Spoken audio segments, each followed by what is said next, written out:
So, a woman I very much admire, she told me recently that she wanted to give it all up and become a trad wife. I, of course, laughed, but then she laughed too, and it was that kind of nervous, knowing laugh that women share when something isn't entirely a joke. Now, at first, this, of course, sounded ridiculous, but the more I thought about it, the more I realized what she was saying kind of made sense. And I also knew that she wasn't alone. I think many of us have had that moment standing in the middle of our perfectly constructed lives, wondering when ambition started to feel more like an obligation. And maybe that trad wife fantasy isn't really about giving it all up. Maybe it's about longing for something we've lost along the way: peace, presence, and permission to just be. I'm Dani Watson, and welcome to She Leads. Welcome to the She Leads podcast, a space that empowers women like you to build success in a way that feels authentic, energizing, and aligned with who you really are. In a world that tries to convince us that success means hustling harder and following everyone else's rules, we're here to rewrite the script. This is about success that feels nourishing, not depleting. Success that brings the fulfillment, impact, and recognition you deserve, whilst ultimately giving you the financial power to create the future you want and inspire meaningful change in the world around you. Make sure to hit the follow button so that you never miss an episode, and come and say hello on Instagram. You can find us at she_leads.academy. Let's dive in. Hello ladies, and welcome to a brand new episode of the She Leads show. So, trad wife life, that fantasy of just living out your best life on a farm, tending to your chickens, feeding the goats, baking bread from scratch. I get the appeal, but a woman who I have admired for a very long time, like, she is just a powerhouse of a woman, and I respect her for everything that she has created in her career. She tells me, you know what, Dani, I just feel like I just want to give it all up and become a trad wife. And I know that she was only half joking. So she starts basically playing out this trad wife fantasy with me, which, again, don't get me wrong, I can completely see the appeal. There's definitely moments when I think about just packing it all up and moving to a cortijo in the middle of Spain and having, a few farm animals. Not that I'd know what to do with a farm animal, maybe homeschooling our kids and just kind of living that sort of simple trad wife life. I've definitely fantasized about that every now and again, but this woman, I was like, this just feels so alien to who I perceive you to be. Like, she doesn't strike me as the kind of woman that would be remotely into that kind of life. But there she was telling me how she wanted to learn how to make bread from scratch and start having chickens and, picking the eggs in the morning. And so, yeah, it kind of really sort of threw me a curveball a little bit. Now, what I will say, this woman, she is an absolute force of nature. She has got multiple work projects on the go. She's in a career, but she's also got businesses. She's climbed the ranks in her career at lightning speed. She's also a mother. She's in the process of this huge, amazing home renovation. And, she drinks her water every day. She goes to Pilates. She has a social life. She never forgets a birthday. So I'm looking at this woman thinking, please tell me how you do it all. Because I'm somebody who, I think I have this stuff mastered. I think I'm great at kind of having a very full life.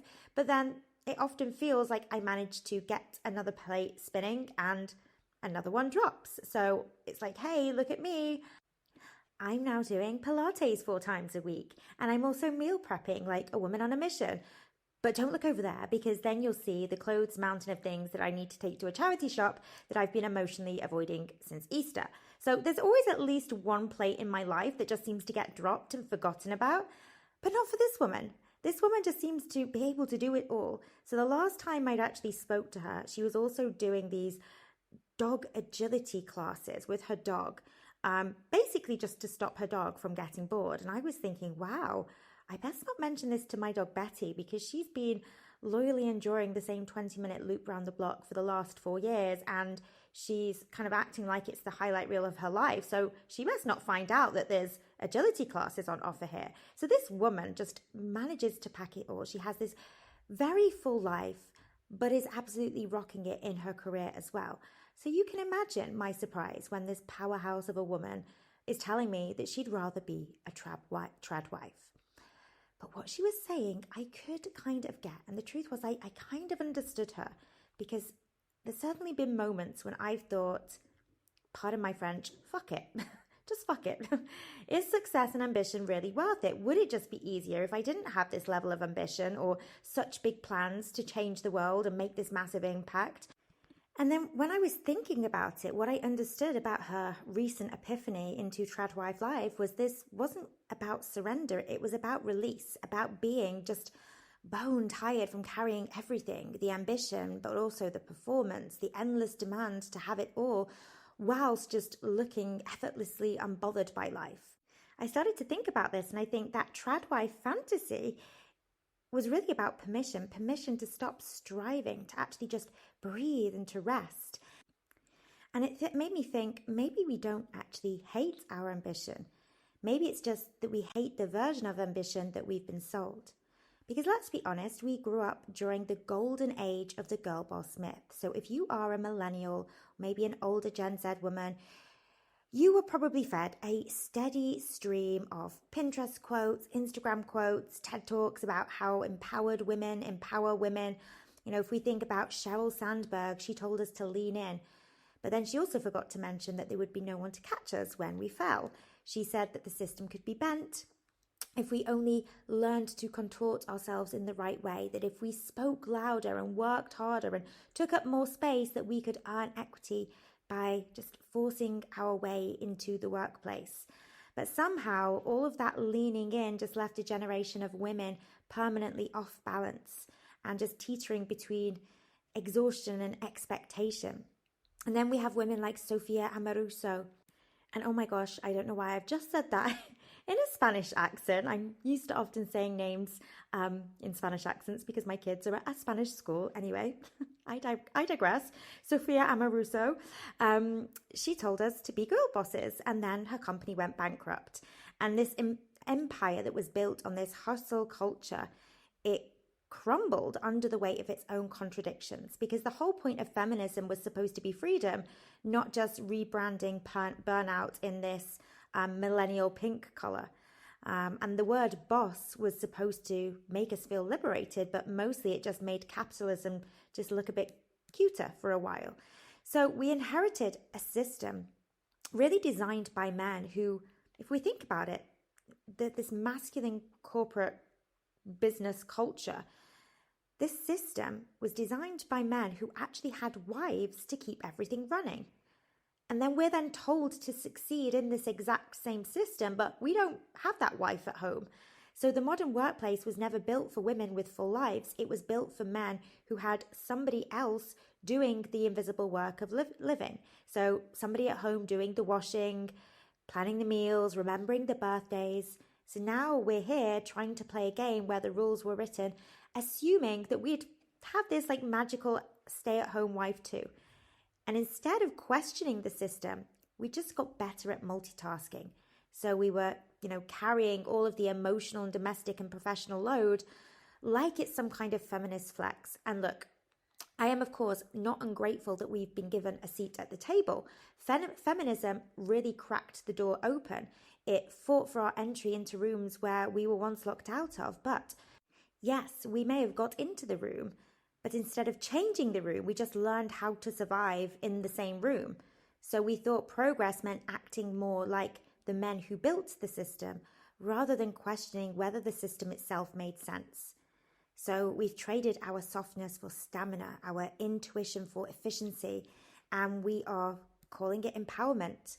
So equality was supposed to mean freedom, but too often it's meant imitation, success defined on somebody else's terms. And so here we are, sitting at the table, finally, but we're still starving for something that actually feels like ours. So we thought freedom meant outperforming men at their own game, not realizing that maybe the game itself was rigged to reward disconnection. So if we think of modern ambition, it's kind of like an iPhone update. It promises ease, but somehow it just kind of drains the battery a lot quicker. So I don't think we need to reject ambition. We just need to reprogram it into something that is more feminine, something that's cyclical, embodied, something that doesn't require us to lose our softness in order to prove our strength. Now, when we kind of start telling ourselves, oh, I just want to give it all up, I want to be a trad wife, or I just want a simple life, or I want to go and live on a desert island somewhere, I think what we're doing here is we're really rebelling. We are refusing to keep sprinting in a marathon that no one actually finishes. But we perhaps can't name it as that, but I think that's what's really happening for us deep down. Underneath that whole, let's say the trad wife fantasy, the gingham apron, the sourdough starter, spotless kitchen that smells like lemon balm. I think what's really going on is not about giving up or being submissive. It's about wanting a little bit of peace. It's about craving 5 minutes where nobody needs anything from you, or wanting a life that isn't being performed for. I think we've become so fluent in this language of achievement that we've actually forgotten what it means to just be. We don't actually even fully rest anymore. We biohack our downtime. We habit stack our joy. We schedule our self-care like it's, a dentist appointment. So I think my friend, when she said that she wanted to be a trad wife, I think maybe this wasn't about serving a husband. I don't think that's really what she wanted. In fact, I don't think that was actually a part of her version of trad wife. I think really what she wanted was to serve herself, a self that's been outsourced to ambition for too long. So I think when she's saying, yes, I think I'd rather just give it up and be a trad wife, what I'm hearing is, I just want to feel alive again. Now, let's just pause for a moment just to give thanks to the Girl Boss era. If you haven't listened to it yet, I've actually recorded an episode on the Girl Boss era being dead. But I would just like to say, that era served a purpose. She arrived with good intentions in that cloud of millennial pink motivational quotes, and she convinced us if we just worked hard enough and believed hard enough, we could have it all. I think about to some of the quotes, and don't get me wrong, I really bought into those girl boss quotes at the beginning of my business journey, rise and grind and make your passion your paycheck. It sounded empowering. But then I think, of course, we started to realize the fine print that it was really just capitalism in a cuter outfit. We're not freeing ourselves from the system. We are just learning how to run in it more efficiently. And so, yes, I think whilst that girl boss era, that moment kind of helped women, a lot of women, wake up to their own perhaps dormant ambition, it was still very much ambition through a masculine lens that required this hustle, culture, and working hard and, sleep when you're dead kind of mentality. And for many women, they just became very disillusioned by this because it can work, but it can only work for so long. What women really need is not to diminish their ambition, but to fuel their ambition through this feminine lens. And when we think about feminine leadership and feminine success, it's not about being softer in a performative sense. So it's not about pretending to be gentle or calm or nurturing just to be seen more likable or more feminine. A lot of women have learned to tone themselves down, to smile more, to use softer language, to be agreeable, because that's what's expected of them, especially in leadership. But that's performative softness, and that's not real feminine energy. That's survival. True feminine leadership isn't about acting nice to make your power less threatening. It's about leading in a way that's very honest, it's very grounded, so it's knowing when to be firm, knowing when to rest, knowing when to care, without actually faking any of it. So it's not about playing small or pretending to be this sweet feminine girl. It's about leading with authenticity rather than performance. So this is leadership that's not allergic to rest. It's not allergic to slowing down. It's leadership that doesn't need to mimic masculinity to prove that it's legitimate, to prove that it's powerful. Feminine leadership just moves differently. So it's less about control and it's more about connection. It's not about following this straight linear path to success or focusing on constant growth or competition.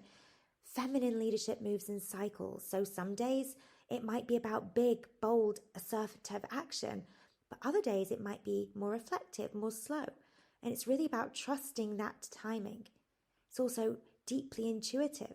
Feminine leadership means valuing your gut instinct, your emotional intelligence as much as your strategy or your logic. It's relational. It builds trust and community instead of these hierarchies. It's not about having power over people. It's about creating power with people. So think of it like this. Traditional ambition looks like a corporate ladder where you're climbing higher, faster, often feeling quite alone. Feminine ambition, it looks more like, like a community garden. You grow things together, you tend, you collaborate, you make space for rest and renewal. Now, it's not saying that women shouldn't want big things. Of course we do. It's just saying we might want them differently. Feminine ambition, it still has that hunger, but it's hungry for depth, it's hungry for meaning, it's hungry for impact. So it's ambition that comes from genuine desire, not from obligation or from a fear of falling behind. It's success that actually feels good, not success that looks good on paper, but then actually costs you your peace. Success that actually feels good. And maybe this is why that trad wife fantasy hits a nerve, because on the surface, it looks like a total rejection of ambition. But underneath, it's about that hunger for rhythm, for connection, for peace. So the fantasy isn't really about surrendering our power or ambition. It's about craving a softer version of it. It's about wanting a life that breathes again. A life where there is time to think and create and just feel really useful in a way that isn't measured by metrics or likes. I actually think one of the most radical things any of us can do right now is not to give up our ambition, but to stay ambitious without burning ourselves down in the process. To want and desire deeply, but also gently. So yes, I admit I've had that tradwife fantasy myself, despite the fact that I don't think I necessarily want to be picking up eggs in a morning or tending to the goats, maybe for 1 or 2 days. But I don't think that is what the fantasy is about. I think it's really about coming back home to ourselves. I don't think we are tired of wanting things. I think we're actually just tired of wanting them in ways that makes us smaller, tired of chasing success that costs us our peace, our sleep, our sense of self. And so maybe this next evolution of feminism isn't louder or flashier. Maybe it is quieter. Maybe it is more inward, more honest. Less about proving we can do everything and more about asking whether we even want to. Maybe power doesn't have to be this big performance anymore. Maybe it's something we can actually feel in our bodies, something that's more steady. And I think this is what she meant, the woman that I was referring to, the one who said she wanted to give it all up and become a tradwife. I don't think she was dreaming of this Stepford wife destiny. I think she was dreaming of stillness, of mornings that start slow, of a life that is, yes, it's very full, but it's not frantic. That success that feels softer. So maybe I'd rather be a tradwife. This idea, it's not about wanting to escape the modern life at all. It's just about wanting to feel more at home in the modern world. It's this protest against the kind of ambition that is all grind.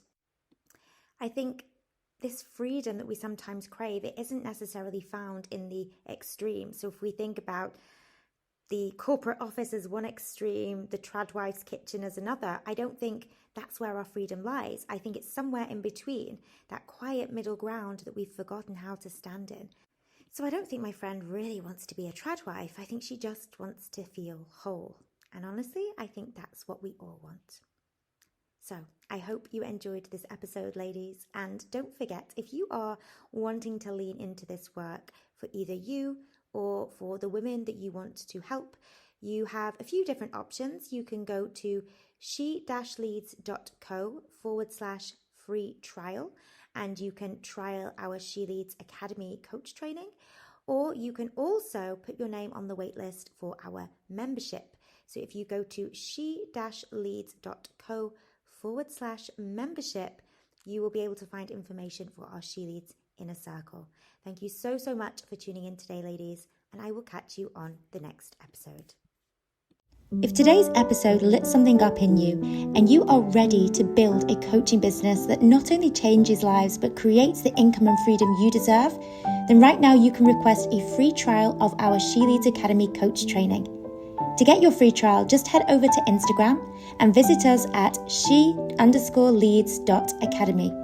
You will find the link to the free trial in our bio. I cannot wait to see what's possible for you.